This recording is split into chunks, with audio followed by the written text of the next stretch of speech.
Complain পাই অশোক নন্দী নামে। হ্যাঁ, Ashok Nandi complain করে।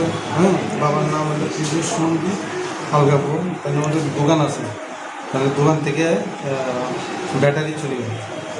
তো উনি যথারীতি আমাদের কাছে আসেন এবং একটা কমপ্লেন করেন। তো ওনার কমপ্লেন অনুযায়ী আমরা আজ একটা কেস নিই।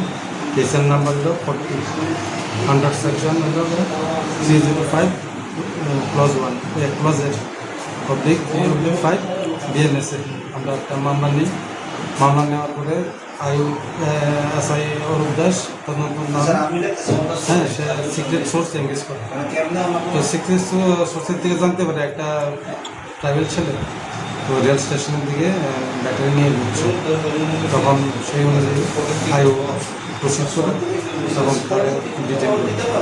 তো ডিটেন করে তার কাছ থেকে ব্যাটারিও পাই। তখন ওই ব্যাটারি মালিকের যে যার দোকানতে চুরি হয়েছিল ওনাকে খবর দেয়, ওনারা আইডেন্টিফাই করে তখন ডিসিএমের সামনে ওই ব্যাটারিগুলো সিজ করে আগামীকাল তাকে ফরওয়ার্ড করা হবে।